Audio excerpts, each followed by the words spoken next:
everyone. Welcome to the BC Academic Library Section Winter Event 2022 on collaboration within academic library practices. Today, we're going to explore projects related to cross-institutional and cross-departmental collaboration in the building of practice, programs, services, spaces, and/or events. My name is Carleen Delorier Lyle. My pronouns are she, her. I am Ojibwe Cree and mixed settler ancestry. I'm a member of Barons River First Nation in Manitoba, but I also have relatives and relations in Lac Seul, Ontario. This year, I am chairing BCALS, and I'm joined by several members of the BCALS executive. So quick note for Alexandra Kuskowski, Kat Leroux, Susie Wilson.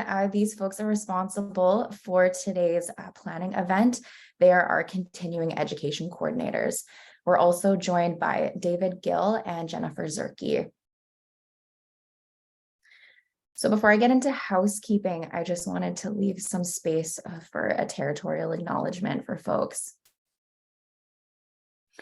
I'm currently tuning in with you folks from the shared territory of the Musqueam, the Squamish, and the Tsleil-Waututh. My place of work is at UBC, so I'm at ReAL Library, which is on Musqueam territory. I've been on these lands for approximately 6 years, since 2016, and before that, I spent the entirety of my life on the unceded ancestral and traditional territory of the Syilx Okanagan people. I was reviewing what was stated last year around territorial acknowledgements, and it spoke a lot to the anti-racism and decolonial work that BCALS was taking up for the year. And when I reflected on the ongoing work of anti-racism, I was reminded that the decolonial work that we were doing at the time largely spoke to the winter event and the themes for the year. So I was reviewing what we were asked of for this year.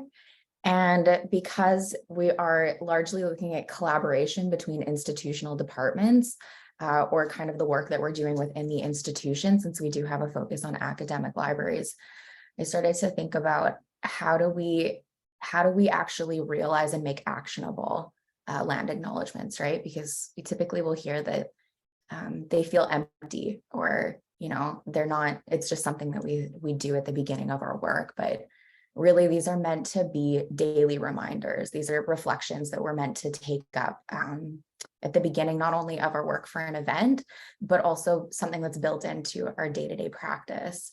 So when folks are asking me, how do we create something that is meaningful, I think to myself, it's something that I reflect on when I start my day as I'm, headed to work. And it's also something that I think about, what did I do? What was it that we did?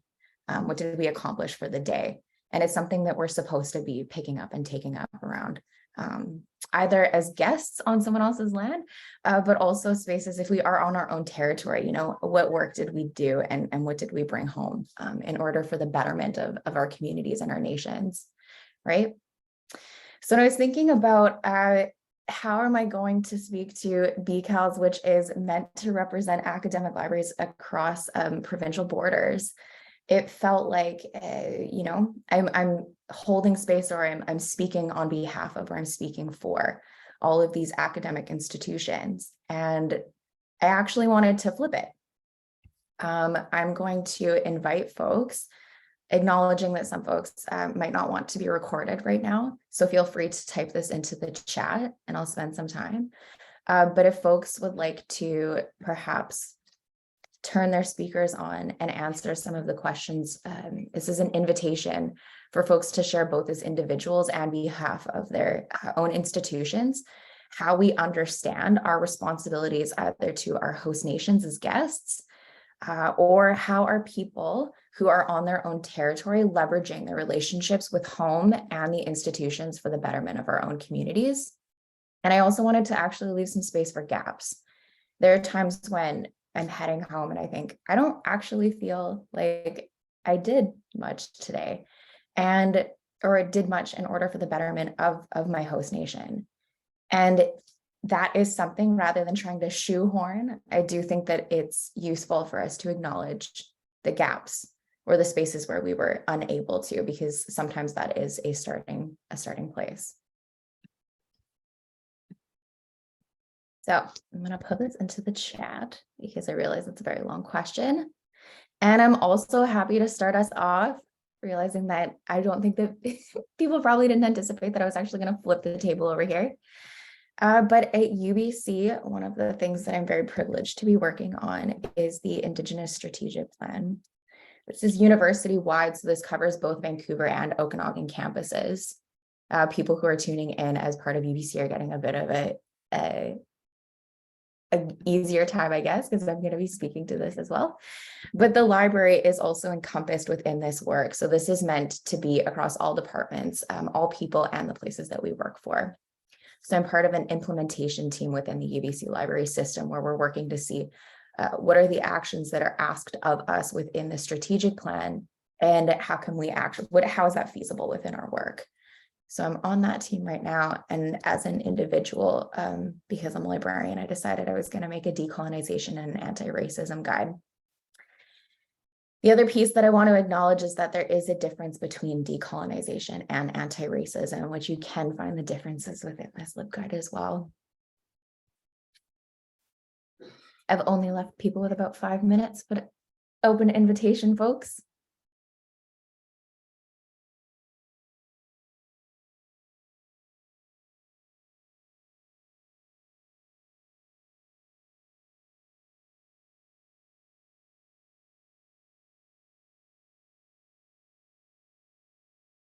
Dana in the chat, and it's nice to see you on day 2, Dana. Thank you, Carlene Heichka, for this thoughtful grounding reflection. I joined today from the Stumanis territory on Vancouver Island, where I'm a settler privileged to look at the land from my window and consider the implications of my work in the library and university for the land and its people. Thank you.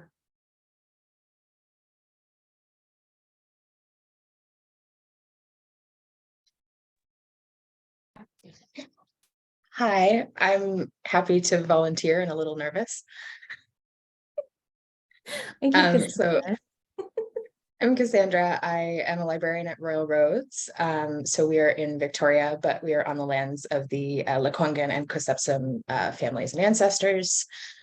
And there are a lot of thoughts I have. I sort of talk a lot about wanting to decolonize how we do our structures and what it looks like to support our students. But something I thought about when you said acknowledgement of gaps, I was in a meeting a few days ago and someone mentioned that our institution has, they said ceded some of the land on which our castle and giant colonial structure sits back to the host nation. And I thought it was interesting, in that they said ceded when it was unceded territory. So in my mind, we can't necessarily cede that back. That's stolen, we're giving it back. But I also didn't know about it. I'm relatively new to Royal Roads. I've been here for a year, but I do think there's some silos. And I think it's interesting to know that that's happening and that I didn't know it was going on. And I think that I think we have a responsibility to know kind of overall what our institution is doing. And sometimes it's very easy to get stuck in the issues of information studies and that kind of thing. Sorry, there's a cat.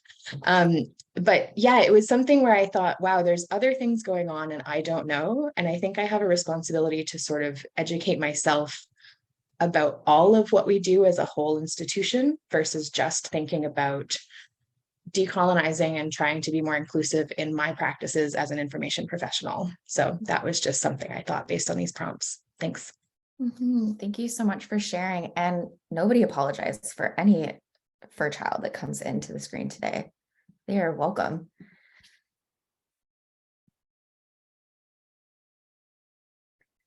It's an interesting thought too that you brought up, Cassandra, because I often realized, or at least when I first entered university, realizing that you carry all of the implications and relationships of the places that we work as well, of our institutions. We are individuals and we create our own relationships with folks, but we also carry the responsibility of the institutional relationships. And sometimes, you know, they're great and sometimes they can be really tricky to navigate. So this history is really important to acknowledge and to know, right?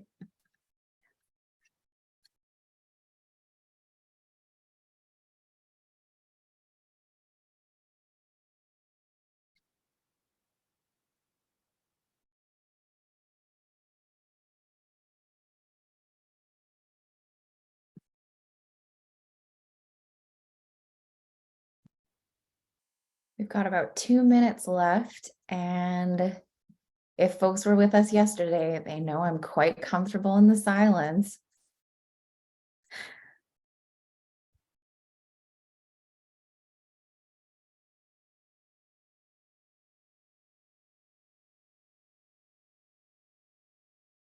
Dana's got a shout out for Cassandra in agreement. They often think similar thoughts when attending national meetings and events as a person from BC, where the acknowledgement may include the language, "We are all treaty people." That's a good point. Yeah. I've also heard folks that born and raised in unceded territory get really confused sometimes when they'll go out east and they're like, how come everybody keeps talking about what treaty territory they're from?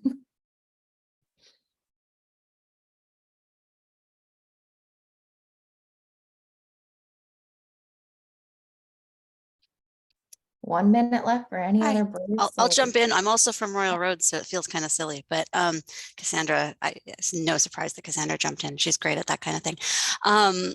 So I was thinking about that idea of siloing and thinking about how one of the things that we've been talking a lot about here, and I don't think we have solutions yet, but I think that we're recognizing that there's siloing in the way, like we've been trying to be proactive about providing, Indigenous resources and being what am I saying? I think what we're finding we're doing is we're saying, like, we're siloing Indigenous stuff, right? Instead of having indigeneity be present throughout everything, it gets its own label and its own box and its own LibGuide that sits over there. Or we've got a list of resources, and like Indigenous stuff is one thing instead of being integrated into everything. And one of the bigger questions that we're sort of grappling with right now, and I don't think we have an answer for, but it's something we need to adjust in our practice, is how do we just let that be throughout? How do we let it be interwoven instead of siloed and something that's like special and on the side? We did a project, we revamped our website a couple of years ago, and I was really privileged to work with Teresa Bell, who's our Writing Center coordinator, and she's done this amazing work with a couple of the elders and with some of the communities around here to create an Indigenous writing guide, of the Four Feathers writing guide.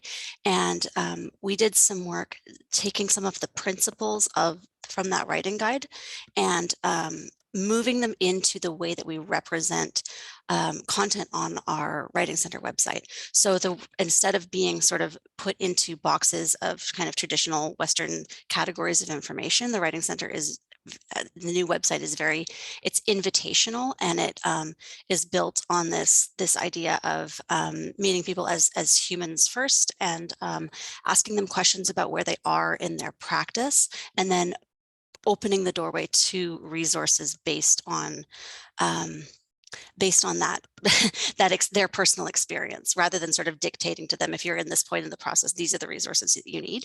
And that was a fantastic experience. And I think that we want to expand that kind of concept into our library more broadly, but it's tricky ongoing work. Perfect. Thank you so much, Caitlin, for sharing that. And thank you to everyone who did contribute this morning. Take this with you throughout the sessions today. I am going to pass this now over to Alex to start us off. All right. Thank you so much, Carlene, and everyone, for that lovely discussion. I'm going to introduce our presentations today. So we have 2 presentations, and they will take about 20 minutes each. First up is a meeting of many: collaborative programming acknowledging the 80th anniversary of Japanese Canadian forced dispersal. So presenting this is Allan Cho, Community Engagement Librarian from the Irving K. Barber Learning Center at the University of British Columbia. Tomoko Kitayama Yen, the Japanese Studies Librarian from the Asian Librarian at the University of British Columbia, and Chelsea Shriver from the Rare Books and Special Collections Librarian in Rare Books and Special Collections at the University of British Columbia. And I would just ask that everyone hold their questions until the end of both presentations. We will be saving time for questions at that time. So I will hand it over to Allan, Tomoko, and Chelsea to share about their topic. Thank you very much, Alex. I am going to share the screen now. Let me see. Okay, I hope you can see this. Good morning, everyone. We would like to acknowledge that we are speaking to you from UBC's Vancouver campus, situated on the traditional, ancestral, and unceded territory of the Musqueam. And we would also like to acknowledge the traditional owners and caretakers of the many places from which you're joining us. As Alex introduced us, my name is Tomoko Kitayama Yen. I'm the Japanese Studies Librarian at UBC Asian Library. With me this morning are Allan Cho, the Community Engagement Librarian at UBC Library's Irving K. Barber Learning Center, and Chelsea Shriver, a librarian at UBC Library's Rare Books and Special Collections. We are very pleased to be able to speak to you today about our experience of cross-institutional and cross-departmental collaboration in the programming of community engagement and public scholarship initiatives at our library. The series of initiatives we're going to discuss was indeed a meeting of many, involving partners from different parts of our campus and from the larger community. The forcible expulsion and confinement of Japanese Canadians during the Second World War is a shameful part of Canada's history. I will not read the entire passage from the Canadian Encyclopedia here, but will note that I have noticed a surprising number of university students, including many international students, do not know about this. And in the spring of 2021, a year before the 80th anniversary of this terrible series of events, I was thinking of how to mark the anniversary. I reached out to a group of knowledgeable and experienced colleagues, including my manager, Shirin Eshugi Furuzawa, head of Asian Library, who also had held the position of Japanese Studies Librarian in the past, Christina Laszlo, Rare Books and Special Collections Archivist, and Allan and Chelsea, who are with me presenting today.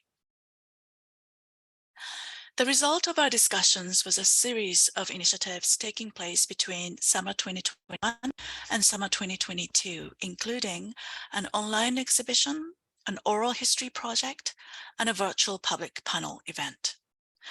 By sharing with you our process and the rationale, we hope to demonstrate how collaborative engagements help libraries effectively respond to community milestones and provide venues for teaching, learning, and conversations. As library workers, we face many opportunities to stand in solidarity with people facing climate, political, and other crises locally and globally across the world. We hope our presentation will give you some ideas and inspirations for your own future initiatives. To start the story, we're going to go back in time a little bit to 2018, when Joan Parolin, née Gillis, donated to UBC Library a collection of correspondence and photographs she had kept safe since 1942. At that time, Joan was attending Queen Elizabeth Secondary School in Surrey and watched as her friends of Japanese Canadian descent were ordered, along with their families, to be forcibly dispersed and interned away from the security zone of within a 100-mile radius of the coastline. These friends included Sumi Motosune, pictured here with her three sisters, whom Joan had met in elementary school, as well as Setsuko Fuji, Yoshi Okumura, and Yoshi Nakamura, whom she met while working on the Queen Elizabeth School paper. After the government ordered the forced dispersal, Joan began regular correspondence with these and others of her Japanese Canadian friends and acquaintances. Now known as the Joan Gillis Fond, the incoming correspondence to Joan includes 149 letters, 10 small photographs sent from a total of 13 different correspondents, writing from farms and work camps in northern British Columbia, Manitoba, and Alberta. The young correspondents provide a perspective on the injustice of forced dispersal, seldom seen, as they discuss their day-to-day life in camps and on farms, living and working conditions, their new schools and teachers, and quite poignantly ask about Joan's life in Surrey and goings-on at Queen Elizabeth. Since arriving at UBC Library, the letters have been extremely valuable for teaching, allowing students to connect on a more personal level with those impacted by the forced dispersal order. When Tomoko first reached out in April 2021 to gauge interest in planning a program to acknowledge the 80th anniversary of forced dispersal, the Joan Gillis Fall sprang immediately to our mind as an excellent candidate for an online exhibit. April 2021 was obviously during a period when the library was still largely in a remote work environment, and it was still very uncertain when we would be fully open to the public. For these reasons, an online exhibit seemed a more realistic option than in person. Even for an online exhibit, however, access to materials for digitization might have proved a challenge for most collections. Happily, though, the correspondence and photographs in the Joan Gillis Fall had been previously digitized as PDFs for Joan's family, which was wonderful serendipity. We decided that this exhibit might be a perfect summer professional experience for one or more students from the UBC iSchool. A professional experience gives students the opportunity to work on a project for 120 hours for 3 course credits. We were so lucky to have 2 amazing students, Maya Balin and Sasha Gailey, express interest. The exhibit was primarily supervised by Christina Laszlo, who is not able to be with us today, Professor Richard Arias Hernandez, who teaches digital collections course at the iSchool, kindly agreed to be a faculty collaborator, available to review the in-progress exhibit. I provided some editorial support and advising around online exhibit platforms, as well as coordinating access to digital scholarship and technical expertise within the library. Tomoko provided project management, keeping us all on track and connected.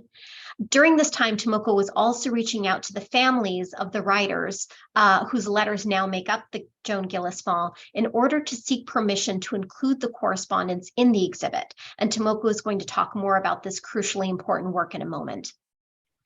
The students each spent 15 hours a week from July to August working on the project.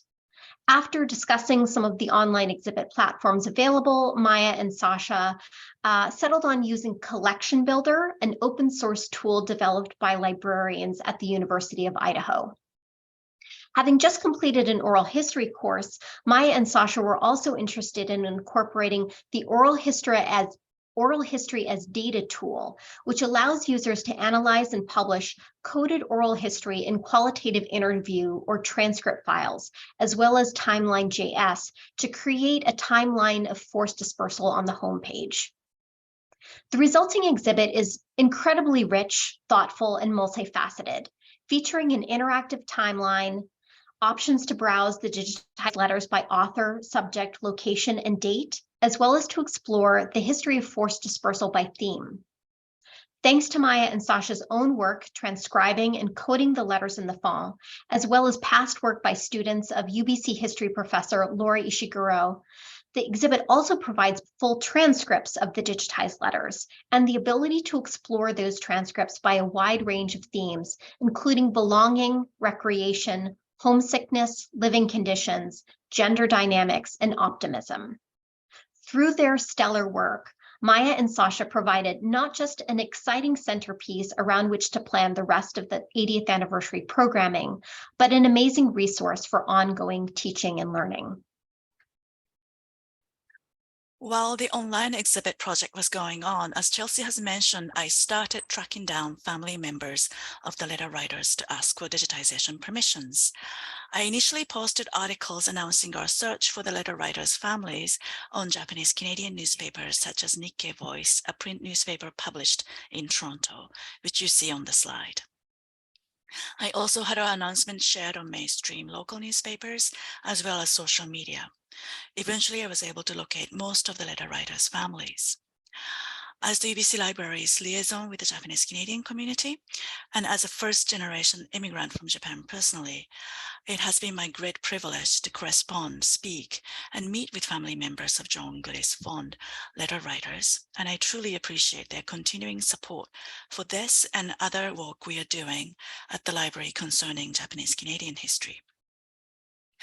During this time, I have not only heard from immediate family members, but also more distant family members, as well as other members of the Japanese Canadian community who are eager to help our efforts to connect with the letter writers. All of these people's support has been wonderful, many of them stressing the importance of sharing the Nikkei stories and preserving the letters for future generations. I would like to add here that the letter writers' family members were the first to be notified when, thanks to Christina Laszlo's efforts, the John Gillis Fond was added to the Canadian Commission for UNESCO's Canada Memory of the World Register in July 2022. Faculty collaboration. Faculty support and partnership were important for the success of our project. In particular, we collaborate with Dr. Hannah Turner of the School Information and Drs. Laura Ishiguro and JP Kintungo of the Asian Canadian and Asian Migration Studies program, also known as ACAM. Dr. Turner is a critical information studies scholar at the School Information, or iSchool, who investigates the connection between documentation, culture, and technology.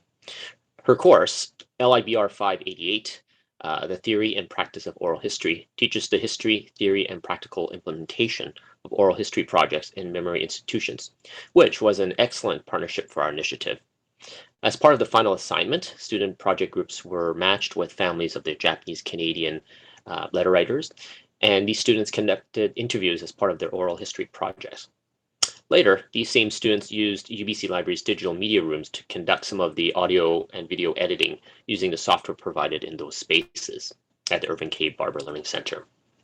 As the iSchool liaison, I collaborated with Dr. Turner on the ethics approval, a collaborative process to attain the university's approval for the sensitive nature of working with human subjects, particularly important as we're working with community members not affiliated with UBC. Our team worked closely with Dr. Laura Ishiguro and Dr. JP Kintungo from the ACAM program to ensure that the appropriate protocols were used to engage the Japanese Canadian community. In particular, Dr. Laura Ishiguro is a historian of British Columbia, Canada, and British imperialism in the 19th and 20th century, also specializing in settler colonialism, Nikkei history in general, in particular, and gender, family, and society. Meanwhile, JP Kintungo, who is the interim director of the ACAM program, is a scholar of Filipinx and Asian Canadian studies, feminist and queer of color critique, migrant, anti-racist, and queer community organizing. I also want to note that the partnering with the ACAM program and the faculty was particularly important. The creation of the ACAM program in 2011, just to give you some context, was part of UBC's acknowledgement and recognition of the 76 Japanese Canadian UBC students who were forcibly removed in 1942. ACAM was formed as a teaching program at UBC so that the removal of Japanese Canadians and the history of anti-Asian racism that caused it would never be forgotten. University support. University support came in the form of funding from two sources. In particular, the Public Humanities Hub and also the Equity and Inclusion Office. I'm going to talk about the Public Humanities Hub first. The Public Humanities Hub, PHH, is a pilot project that was established in 2019 to foster and support collaborative research and to highlight and develop public-facing research in humanities in the arts, law, and education. In particular, we applied for and were successful in obtaining the SEED grant program, and the program aimed to provide support for creative, collaborative, and experimental public humanities projects, imagined broadly, which fit our project quite well. The second fund that we had applied for and was successful was called the Equity Enhancement Fund, which is granted by the Equity Inclusion Office at UBC. Part of this fund is to support UBC's commitment to excellence in diversity and inclusion. In many ways, it exemplifies our project well. And the funds were used to offer the honoraria to the speakers as part of the public presentation. And we couldn't have done it without the university's support.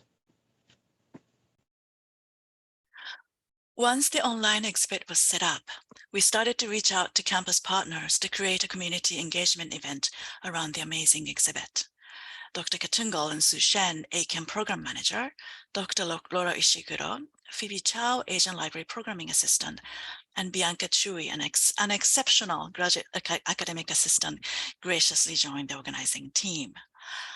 Thanks especially to Dr. Ishiguro's and Dr. Katungal's leadership and guidance, we decided on a format of a panel featuring 5 outstanding Japanese Canadian artists, researchers, and archivists responding to the letters in the exhibit. While we were making decisions, we did have an extensive discussion regarding the objectives and the format of the panel event.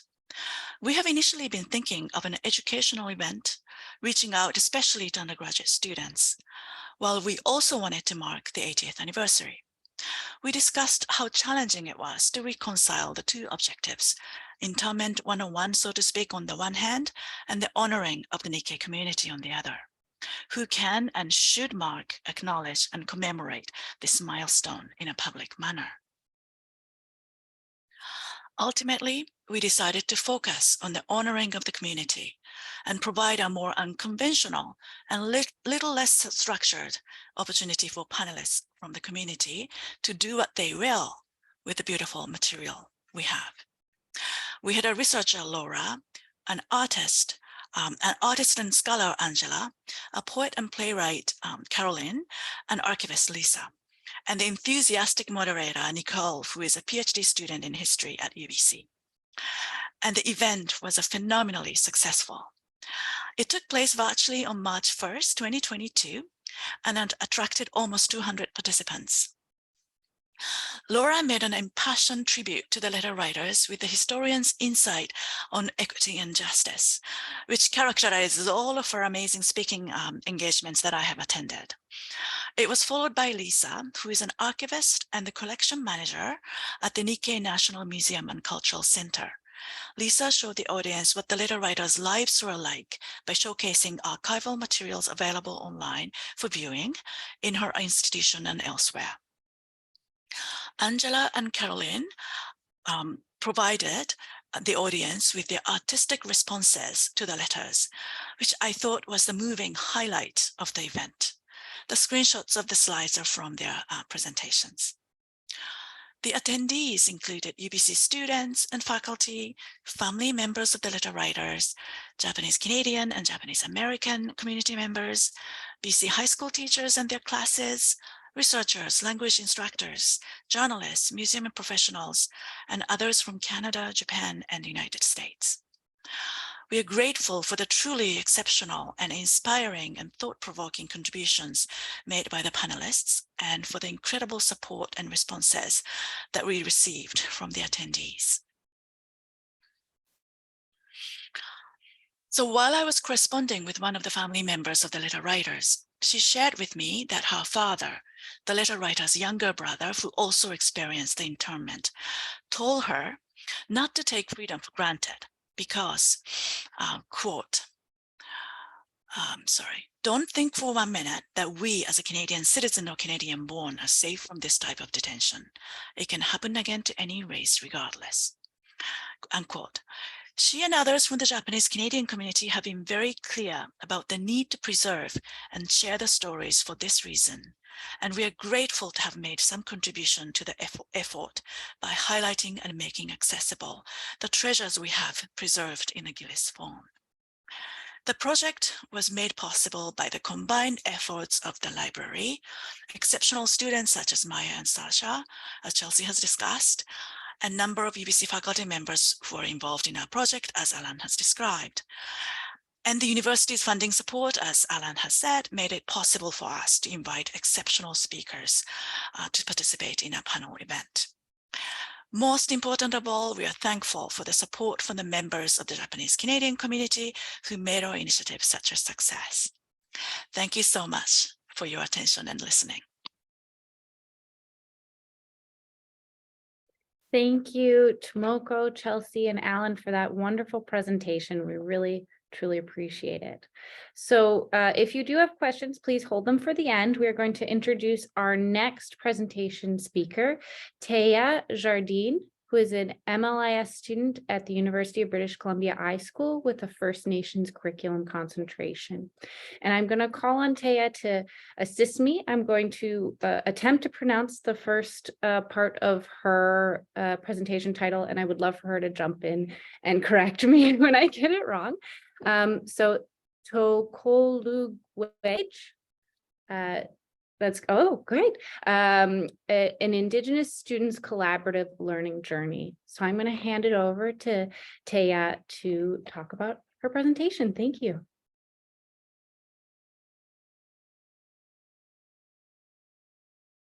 Oh, Taya, I'm going to ask you to unmute. Great. Yes. Okay, wait. Try to get the slides up.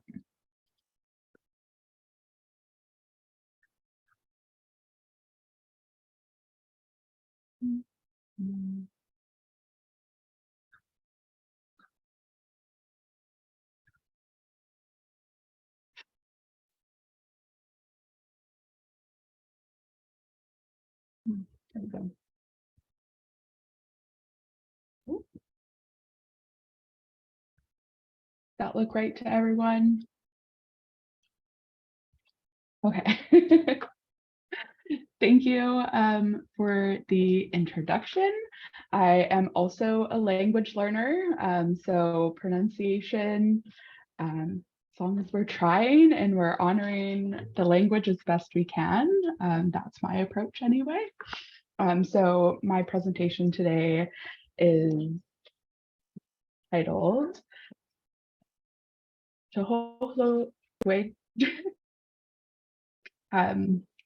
every time I try to speak my own language out loud, especially for a presentation, as I have been trying to incorporate it and my language learning more into all aspects of my life, always get a little bit nervous, even if there's not another speaker in the room.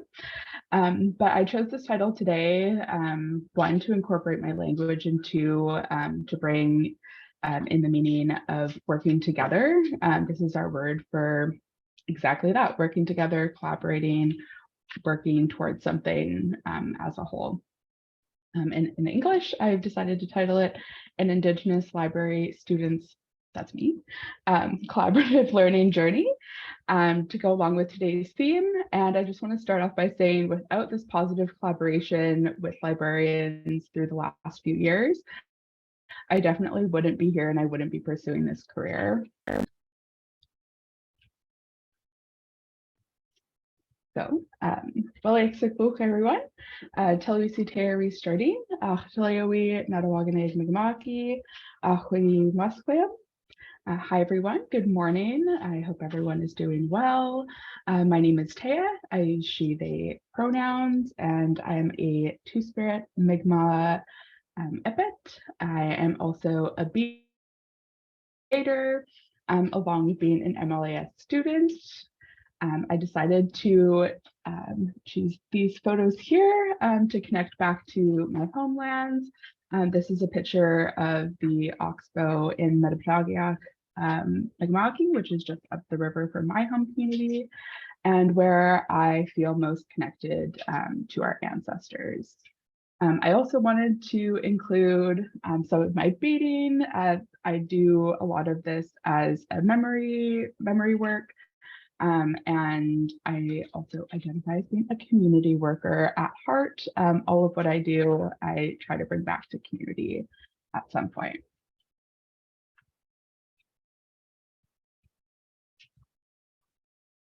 And I wanted to start again with some acknowledgements, extending a Walyuk and Haishka to the Musqueam.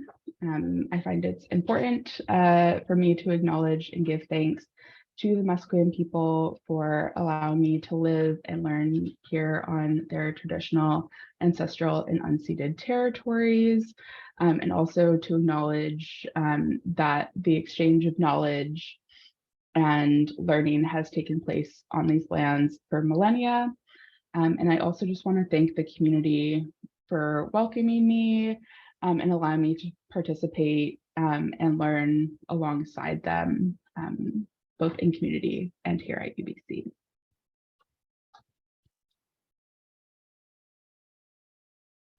Although I am currently living on Musqueam territory, I spent 4 years prior in the Silk territory at UBC Okanagan, and so also extending Walalia Limlin to the traditional, ancestral, and unceded territories of the Syilx Okanagan people, and Waliok to the Syilx Nation and community members for extending that gratitude, or for allowing me to be in there and extending my gratitude for being welcomed into the community and supported, and being able to connect with elders and community members throughout my time in the Okanagan territory as well.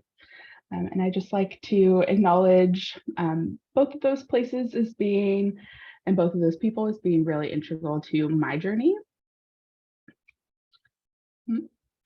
which is outlined here. So just a quick overview and disclaimer, it was never my intention to become a librarian. And I know Sajni is here today as well. It was never Sajni's intention to make me a librarian either. But that's where it starts. In September of 2020, I was one of 2 of UBC Okanagan Library's first EDI interns, along with Atmaza Chadapadai. And having 0 library experience, I applied based on my experience working with student advocacy and hoping to see what I could do for Indigenous students through this relationship, building a relationship between the students and the library, primarily through figuring out what the library can do for us and what the library can do for other communities. Throughout that year, we collaborated on the organization of an Authors in Conversation virtual event. And at the end of our internship, we collaborated with Sajni on writing the chapter, Creating EDI Internships Within the Academic Library, which was recently published in Practicing Social Justice in Libraries. And after this experience, and because of this experience, I began my MLIS at the UBC iSchool in September of 2021. And through my experience, particularly on a hiring committee for the Indigenous Initiatives Librarian at the Okanagan campus, I was already aware of Huichol Library and the staff, and decided to apply to work with Kayla Larson on the Indigitization project. Kayla works as the Indigenous Programs and Services Librarian here at Huichol Library. And since starting at the library, I've been able to work on the creation of an educational video series for Indigitization. I've helped run this year's Orange Shirt Day family programming, and I've also had the opportunity to co-facilitate a workshop for the Huichol Library's First Nations House of Learning series. So a bit more detail back at the beginning with the internship. I wanted to highlight 2 key components that I think made this internship go very well. And that is the student-led goal setting and execution, and the open communication and relationship building that went into this internship. I felt like having the entire internship be student-led from the onset, we got to choose what projects we wanted to do, and we really relied on Sajni for helping us get through the bureaucracy, which we'll get back to. And the open communication and relationship building really helped facilitate a comfortable work environment where we were able to express our boundaries and if anything needed to change or what we desired to do, and all around just building a lot of personal and professional confidence. So highlighting the Authors in Conversation event with Penchai Redvers and Joshua Whitehead, this was brought into the world basically just to celebrate Two-Spirit and Indigenous queer literature with the funds from the library. Through this process, I was able to work on my professional confidence, communicating with the management for both of these wonderful, wonderful talents. And I was also able to see myself and community within the library. I hadn't really attended a lot of library events, and I hadn't really seen a lot of Indigenous queer events at the library. And it was really great to be able to bring these folks in on the university's dime, have an open community event, but also the heart of it was really a closed Indigenous Two-Spirit and Indigenous queer space to have time with these authors. Our next big project at the end of the internship was my first publication. So I talked a bit before about the chapter that we wrote on this EDI internship. And I think the two main takeaways for this are definitely learning to value myself and value my perspectives within an academic library and within academia as a whole. Knowing that writing from my personal perspective and talking about my experiences within the library, both positive and the barriers that exist there as a Indigenous person, as a queer person, was really important to know that they are valuable and to be supported by Sajni and also the publication putting value to my words, which is really great. Also, building an academic CV. Having a publication before I graduated from my undergrad was amazing. It's been great to reflect back on how much I've changed since then. And part of that change has been working with Huihua and indigenization. So since I started here in September of last year, I've been able to do a lot of collaborative work, more than I realized before reflecting back for this this presentation today. And two that I really wanted to focus on that I've selected some pictures from are our Orange Shirt Day family programming, and being able to engage with community on that level has been really, really impactful to how I see my future within libraries. And I've had the opportunity with my supervisor, Kayla, to find new skills, including here. I never thought I would do any kind of children's programming, but I loved reading the books with the kids. And so we had a little impromptu story time on our massive map, which all of the kids were bringing their little puppets to swim across the ocean, which was really cool. And something that if I wasn't given this opportunity to collaborate on the programming, I wouldn't have learned about myself. And really getting to explore those professional interests as well.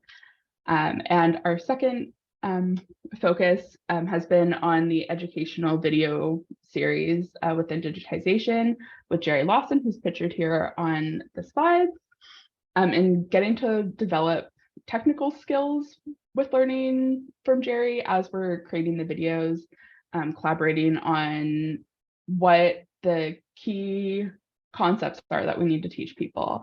How I learn is very different from how somebody who has been doing this for, a very long time, not to age Jerry, but he has a lot more experience. And once you're that far into something as tech heavy as this, it is really impactful to collaborate with somebody who's learning and doesn't have that expertise to be able to teach other people. And that's something that I've learned through this process as well.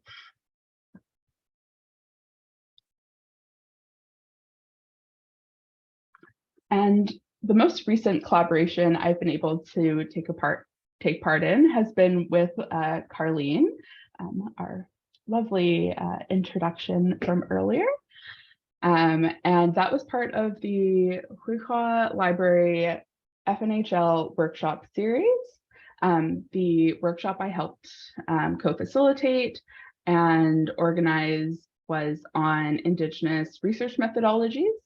I had done previous work with the First Nations Indigenous Studies 100 course on the same topic, and was able to bring in my prior experience with that, as well as prior research experience to talk about the pedal methodology from Ken Doswin. Lovely book, highly recommend. And this really allowed me to spread my wings when it came to facilitating something that not a lot of student positions tend to incorporate early on, which was really cool. I was able to help with everything from the planning all the way through to the facilitation of the actual workshop, which was great. It was a wonderful experience learning how to format instruction for different audiences. This particular workshop is open from anybody from first-year undergrads through to master's and PhD students if they're interested. So adapting from a 100 level class to something that might be more applicable to higher levels was also very eye-opening. And it was great to engage more with other students and seeing how Carleen, as an engagement librarian, is interacting with students on a day-to-day basis. That's something that I don't do as often as part of my digitization work. So that was really a great experience to collaborate and to be given that kind of responsibility in helping to teach other people about something as important as Indigenous methodologies.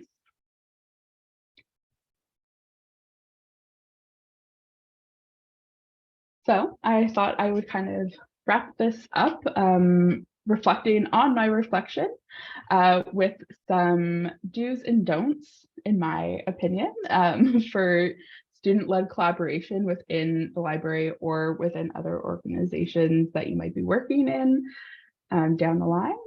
And so I'd just like to start by saying these are pretty loose recommendations, but take what you like and leave what you don't, I guess, as with everything. So I like to recommend allowing students to express their goals. The don'ts are assuming students' wants and needs. Not all of the students are coming from the same backgrounds. Students are coming from a variety of experiences. And a lot of us have a lot of imposter syndrome when it comes to expressing our wants and needs, and being asked what those are can be a really important aspect in this learning journey. I also, going back to the beginning with the authors in conversation, one of our main takeaways was do support with the bureaucratic nonsense. Let your students be the guiding force with ideas and let them run as far as they can without running into those bureaucratic walls. And when they do get to them, that can be your opportunity to support in a way that doesn't feel as much like being handheld through the experience. If they can go as far as they can before hitting the bureaucracy that we all know will be there in the end. And I also like to recommend inviting students to contribute to ongoing events. A lot of the times it can be really daunting to come up with your own full projects or full ideas. Again, we're students, we don't really know what the library is used to doing or what students are used to getting out of the library if we haven't been engaging with the library before we take our positions. Along that line, don't be static in your own goals and objectives. If things change based on what the student is seeing, they're fresh eyes. I think respecting those changes and being flexible was another really amazing experience within all of my collaborations with academic libraries over the time I've been working both here and at the Okanagan. Yeah, and so another one of the things that has made me feel really great as a student is when my collaborators bring attention to my strengths, because it can be really hard to see them when you're a student. Sometimes I don't know what I'm doing well and what I'm just trying to figure out on the fly. So it's been really great to hear like, oh, I really like how you tie your examples back to the people that are in the room. Or I like how you engage with students one-on-one or anything like that. And kind of one of my last don'ts is don't forget what it's like to learn and to be a student. Be a student with your student. Learn from them. Learn from your collaborations together. And I think that's something that was brought up yesterday as well. It can be really easy to forget what it was like only a few short years ago, a few short months ago, a few short decades ago, depending on where you are in your career. And just remembering that we're all students at some point, and it's great to continue to be a student. I don't know what I'm going to do when I'm out of my master's. I'm going to keep being a student, most likely. And so I want to say a last Valaliuk Haishka Limlan to everyone for listening to my presentation. And I hope that you all have some beautiful, positive collaborations with students in the future. And this has inspired some of you to maybe take on a new student, create a student role within your library or your department, and learn from them. Yeah, so Valaliuk, everyone. Thank you so much, Taya. Really appreciate that wonderful presentation. I was really inspired at working with a lot of students, so I can't say how much we appreciate you being willing to share with us today. So I want to thank both sets of our presenters very much for sharing with us. I'm going to stop the recording before we get to the questions, and then we'll open it up for everybody to ask the questions that they've had. So I'm going to do that right now.